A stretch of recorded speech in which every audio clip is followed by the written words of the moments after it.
Здравейте! Това е третото от серията видеа, посветени на марките, които се забравят, или може би гледаме с носталгия на тях. Следващият ни герой е Ментос. До 1998 година марката има спонтанна разпознаваемост около 35%, което е много висока стойност. Кой измисли този странен рекламен стил и защо той сработи в десетки страни? Марката Ментос се ражда в Роттердам през 1932 година. Двама брати, Михаел и Пиер Ван Веле, измислят идеята за свежа карамелка с ментов пълменеж. Първоначално продуктът е скромен, продаван в пекарни, смятан за полезен за дъха. През 70-те години марката се преосмисля. Сега тя става част от културата за свежите решения. Компанията Перфети Ван Меле, образувана през 2001 година чрез сливане, влага милиони в глобален маркетинг. До началото на 90-те Ментос вече активно се рекламира в САЩ и Канада и през 1994 година най-сетне достига дори до Русия. Ментос е един от първите европейски брандове, които снимат една реклама за много страни, с универсални образи. Уникалният формат, тубичката, лесно се побира в джоба. За разлика от други дръжета, Ментос не се разсипва, не се троши, но това също е удобство. До 1997 година световният оборот на марката достига $700 милиона, превръщайки я в най-големия експортен продукт на компанията. Но какво става после?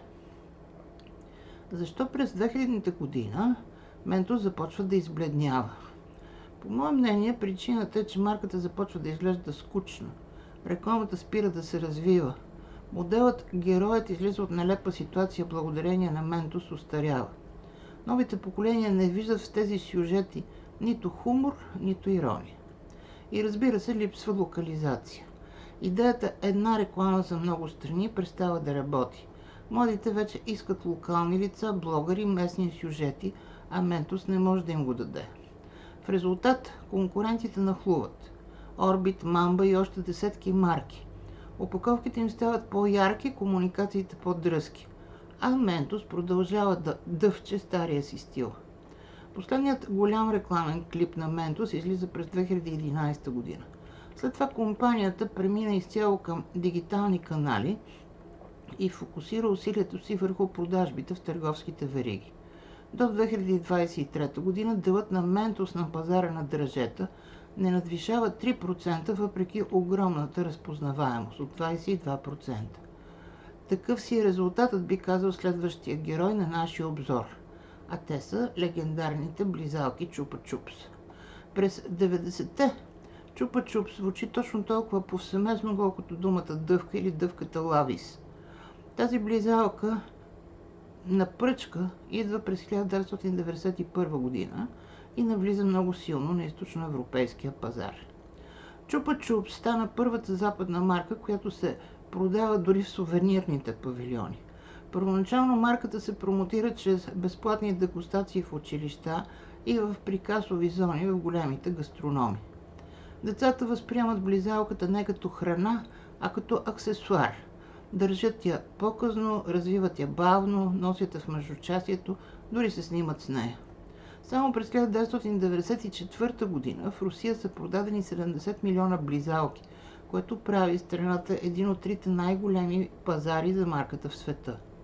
За разлика от повечето конкуренти, Чупа Чупс почти не се променя в цената си. Това създава възприятие за малък, но достъпен лукс за дете и дори за възрастен.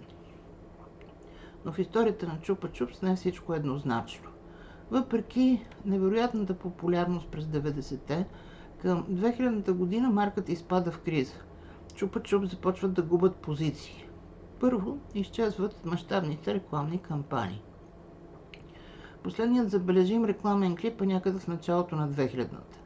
Марката остава в продажба, но изчезва от активния маркетинг. Към 2010 година Чупа Чупс престава да бъде крал на прикасовите зони. По-евтини аналози и дъвки започват да я изтласкват. В Европа, между другото, позициите на марката все още са много силни. Там Чупа Чупс може да се срещне навсякъде, в кафенета, на бензиностанции и на най-неочаквани места. И така, скъпи мои приятели, На моя YouTube канал Дневниците на професор Кръстева аз правя съдържание за маркетинг и бизнес всеки ден. Ако то ви допада, моля абонирайте се за канал. От сърце ви желая прекрасен ден